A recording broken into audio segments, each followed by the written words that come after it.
मंत्री केटीआर ने आरोप लगाया है कि उनके घर पर भी छापा पड़ सकता है। केंद्र ईडी, सीबीआई और आईटी का गलत इस्तेमाल कर रही है। वे हर चीज के लिए तैयार है। केटीआर ने ये टिप्पणी मीडिया से चिट चैट के दौरान की। केटीआर ने कहा है कि देश में राजनीतिक शून्य है। केसीआर की राष्ट्रीय राजनीति पर पूरी स्पष्टता है। उन्होंने कहा है कि उनका लक्ष्य 2024 के संसद चुनाव है। अब पार्टी का नाम बदल दिया गया है। उन्होंने उम्मीद जताई है कि चुनाव के दौरान बीआरएस एक राष्ट्रीय पार्टी के रूप में विकसित होगा। मुख्य विपक्ष के रूप में कांग्रेस बुरी तरह विफल रही। तेलंगाना में दो नेताओं ने कहा है कि वे पार्टी छोड़ने जा रहे हैं। आरोप है कि कोमटी रेड्डी राजगोपाल रेड्डी ने सुश्री इंफ्रा के नाम पर 22,000 करोड़ का ठेका लिया। केटीआर ने कहा है कि उन्होंने अमित शाह से वादा किया था कि वह 5,000 करोड़ रुपए खर्च करेंगे। उन्होंने तर्क दिया कि राहुल को कांग्रेस के साथ एक संयुक्त यात्रा करनी चाहिए। अगर राहुल केरल में पद यात्रा कर रहे हैं, गोवा में विधायक अन्य दलों में शामिल हो रहे हैं। महाराष्ट्र और तेलंगाना राज्यों के लोग तेलंगाना में अपने एकीकरण की मांग कर रहे हैं। तमिलनाडु की वीके पार्टी अध्यक्ष तिरुमावलवलन नई राष्ट्रीय पार्टी की घोषणा के लिए सीएम केसीआर को बधाई दी। उन्होंने भाजपा विरोधी दलों को एकजुट होने की अपील की। उन्होंने कांग्रेस समेत सभी गैर भाजपा दलों को एकजुट होने का आह्वान किया। केसीआर को लिखे पत्र में कहा गया है कि यह सुनिश्चित करना सभी लोकतांत्रिक दलों की जिम्मेदारी है कि भाजपा सरकार अगली बार केंद्र में न आए। उन्होंने घोषणा की है कि वे विभाजनकारी राजनीति को हराने के लिए एक ऐतिहासिक यात्रा पर निकलेंगे और इस लक्ष्य को प्राप्त करने में उनका पूरा समर्थन होगा। उन्होंने लोकतंत्र और संविधान की रक्षा के लिए राष्ट्रीय राजनीति में जाने के लिए केसीआर को बधाई दी। उन्होंने कहा है कि एससी, एसटी, ओबीसी, अल्पसंख्यक और महिला सशक्तिकरण के लिए विभिन्न योजनाओं को लागू करके केसीआर सामाजिक न्याय की दिशा में जो कदम उठा रहे हैं उससे वह बहुत खुश है। उन्होंने कहा है कि दलित बंधु दलितों को आर्थिक रूप से विकसित होने और आत्मनिर्भरता हासिल करने में मदद करेंगे। सामाजिक न्याय के लिए लड़ने वाले बीपी मंडल ने केसीआर से हैदराबाद के साथ साथ अन्य राजधानी शहरों में काशीराम की प्रतिमाएं स्थापित करने की अपील की।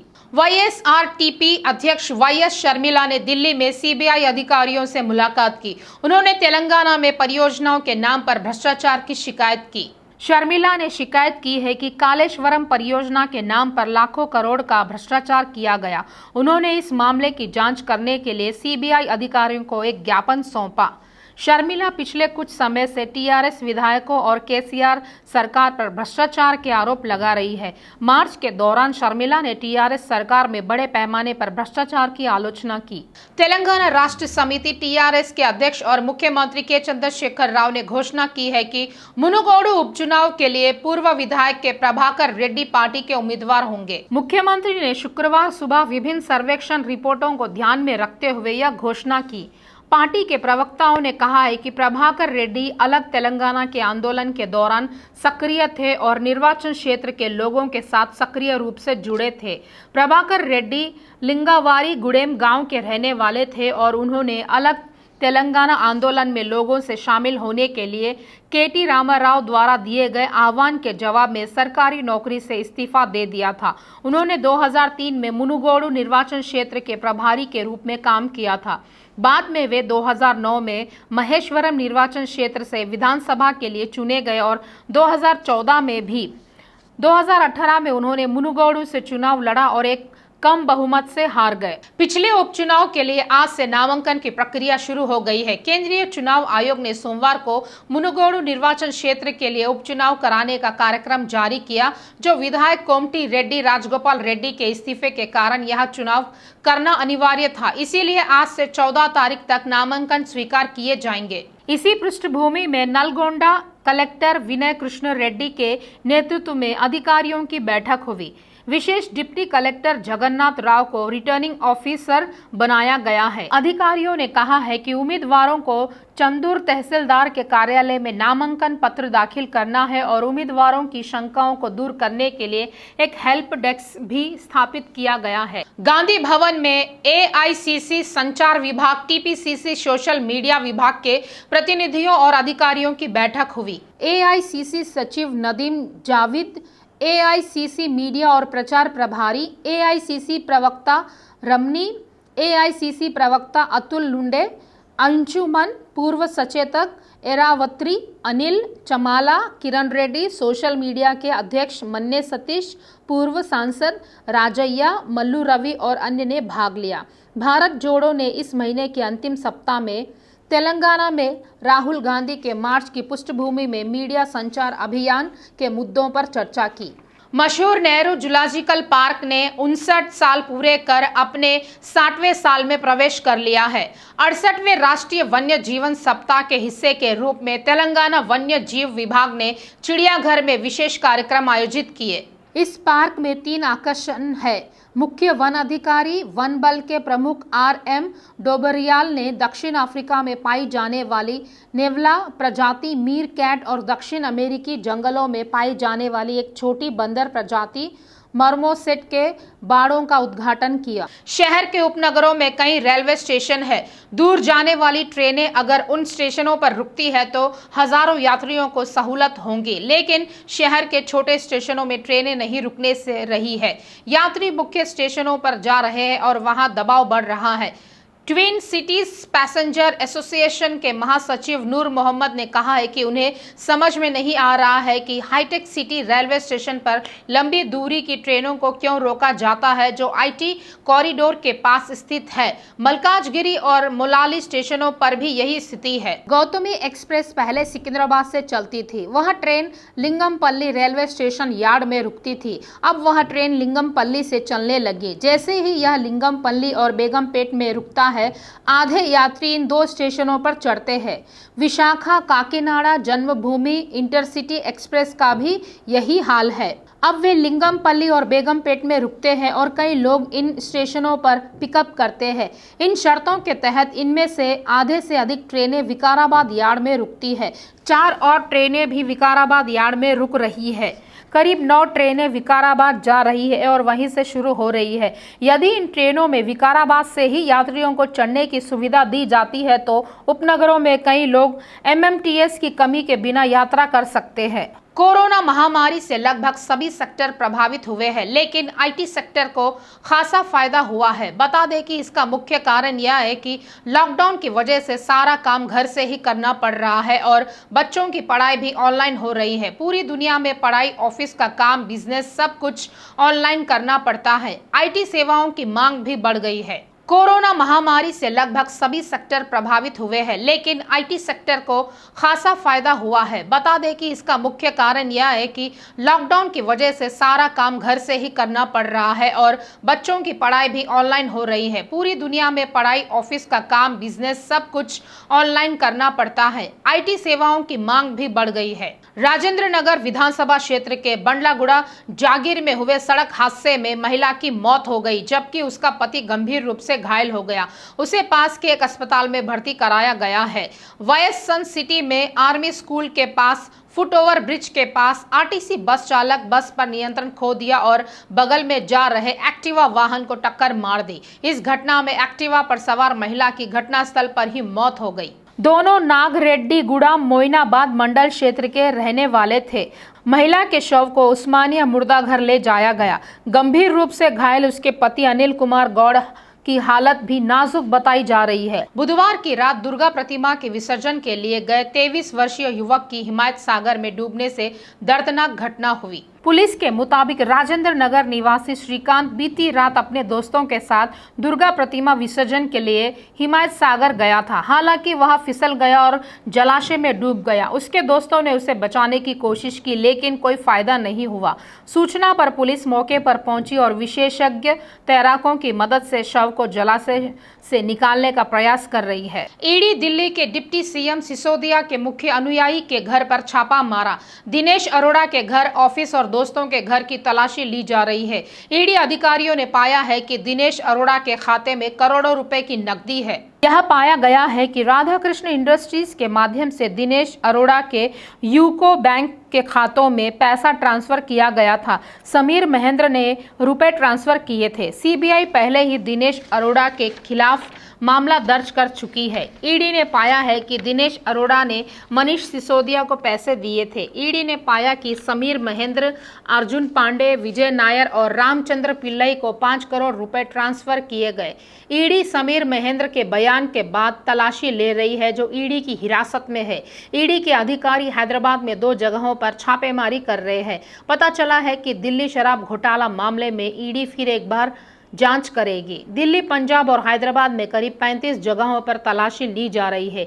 ईडी के केंद्रीय कार्यालय के सूत्रों ने खुलासा किया है कि आज तड़के यह छापा मारा गया। ग्रेटर हैदराबाद में भारी बारिश रिकॉर्ड की जा रही है। सबसे ज्यादा बारिश 4.5 सेंटीमीटर दर्ज की गई है। मौसम विभाग के अधिकारियों ने कहा है कि लोग सतर्क रहे। सतह की ट्रफ रेखा तेलंगाना और विदर्भ से पश्चिम मध्य प्रदेश तक तट आंध्रा के आसपास के क्षेत्र में एक अवधिक स्थान से फैली हुई है। हैदराबाद मौसम विभाग ने कहा है कि इसके प्रभाव से 1 महीने की 10 तारीख तक कई जगहों पर गरज और हल्की बारिश होने की संभावना है। यह पता चला है कि निजामाबाद, नलगोंडा, सूर्यापेट, विकाराबाद, कामारेड्डी, महबूब नगर, नागर, कर्नूल, वनपर्ती, नारायणपेट और जोगुलंबा, गढ़वाल जिलों में भारी बारिश होने की संभावना है।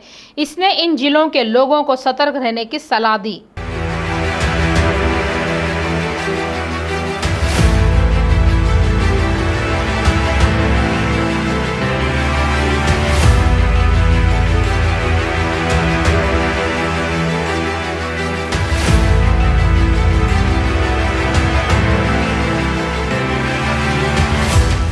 बंडी संजय ने कहा कि मुख्यमंत्री केसीआर ने नए राष्ट्रीय दल की घोषणा की है। लोकतंत्र में कोई भी पार्टी की स्थापना कर सकता है, बशर्ते इसका एक अच्छा उद्देश्य हो। यह हास्यास्पद बात यह है कि पार्टी नेता ही पार्टी के नाम को लेकर असमंजस में है। कोई इसे भारत राष्ट्रीय समिति कहता है तो कोई इसे बहुजन समाजवादी पार्टी कह रहा है, जबकि जनरल बॉडी का गठन ही नहीं किया है। बैठक में उपस्थित कोई भी मंत्री या पार्टी का सदस्य संतुष्ट नहीं था। सभी के चेहरे उतरे हुए थे। बैठक में हर किसी को मालूम था कि इससे ज़्यादा कोई विशेष फायदा नहीं होगा। इससे पहले केसीआर ने पॉपुलर फ्रंट कहा था।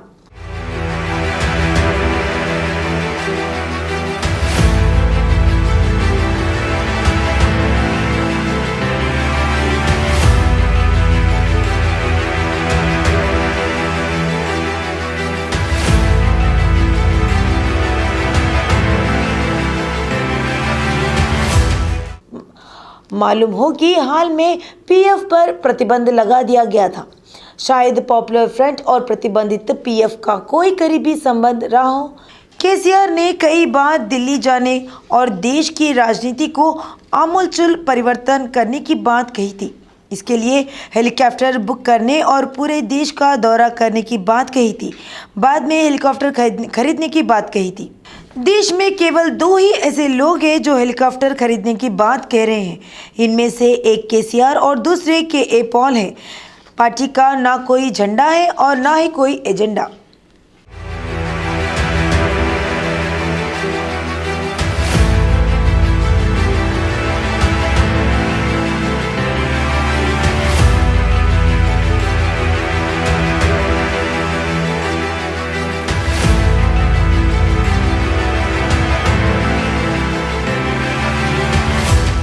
संजय गुरुवार को यहां पत्रकारों से बात करते हुए टीआरएस में कोई भी इस विकास से खुश नहीं है और यह उनके चेहरे पर दिख रहा है। चंद्रशेखर राव ने अतीत में आरोप लगाया था कि राज्य केंद्र से प्राप्त होने वाले करों की तुलना में अधिक कर चुका रहा है।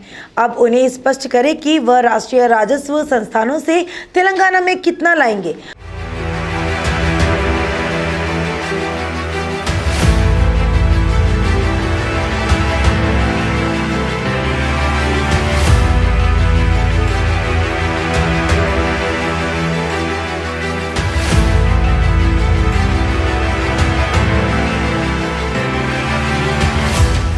वह जानना चाहते थे कि पार्टी मुनगोडू विधानसभा उपचुनाव टीआरएस के नाम पर लड़ेगी या बीआरएस के नाम पर। उन्होंने कहा कि चंद्रशेखर राव टीआरएस के नाम पर वोट नहीं मांग सके। ऐसे कई राजनीतिक दल हैं जो राष्ट्रीय जनता दल, राजद, अखिल भारतीय अन्ना द्रमुक और यहाँ तक कि ये AIMIM जैसे राष्ट्रीय होने का दावा करते हैं। उन पार्टियों का क्या हुआ? कम्युनिस्ट पार्टियों का क्या हाल है? संजय ने केसीआर उन पर अभी किसी को कोई भरोसा नहीं रह गया है।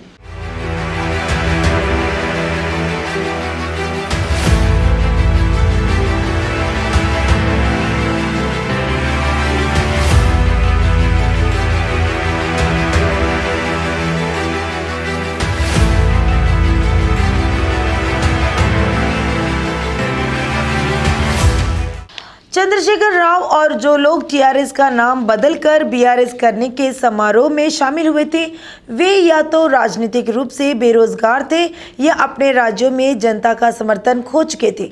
पूर्व में मुख्यमंत्री द्वारा की गई टिप्पणियों को याद करते हुए राष्ट्रीय दल राज्य के लिए कुछ नहीं कर सकते और वे राजनीतिक पर्यटक थे।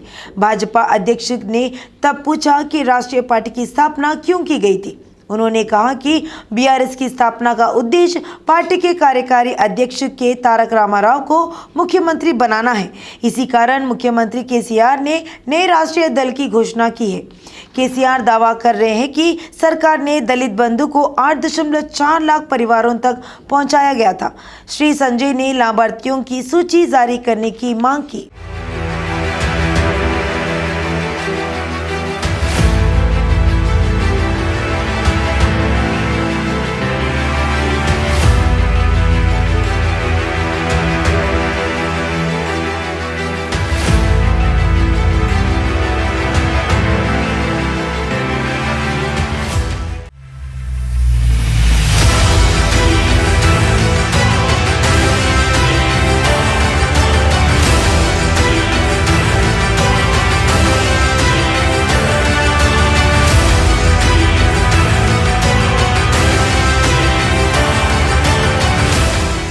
बीआरएस कार्यकर्ता मंच पर हरिनाथ की पिटाई करते हुए आतिशबाजी करने के लिए उनसे सवाल करते हुए देखे गए।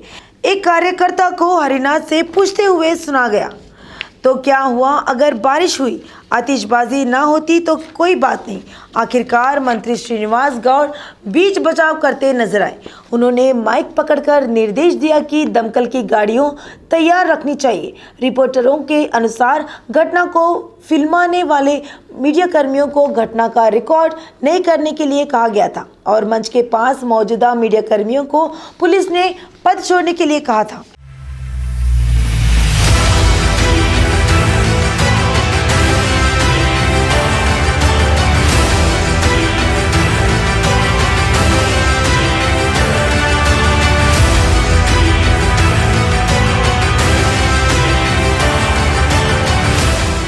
श्रीनिवास गौड़, जिनके पास उत्पाद शुल्क और निषेध, खेल और युवा मामले, पर्यटन और सांस्कृतिक और पुरातत्व विभाग है, अगस्त में एक स्वतंत्रता दिवस समारोह में हवा में बंदूक चलाने के लिए विवादों में घिर गए थे, जिसमें वरिष्ठ पुलिस सहित कई लोग शामिल थे। अधिकारी वीडियो वायरल हो गया और कई लोगों ने सवाल किया कि क्या अधिनियम कानूनी था। उस समय मंत्री ने कहा था कि बंदूक असली नहीं था और यह केवल रबर की गोलियां चलाती थी। सूचना के अधिकार RTI के जवाब में भारतीय राष्ट्रीय राइफल संघ NRAI ने हाल ही में कहा था कि जब श्रीनिवास गौड़ इसके सदस्य थे तो उनके लिए पुलिस राइफल का उपयोग करके सार्वजनिक रूप से गोलियां चलाना अवैध था।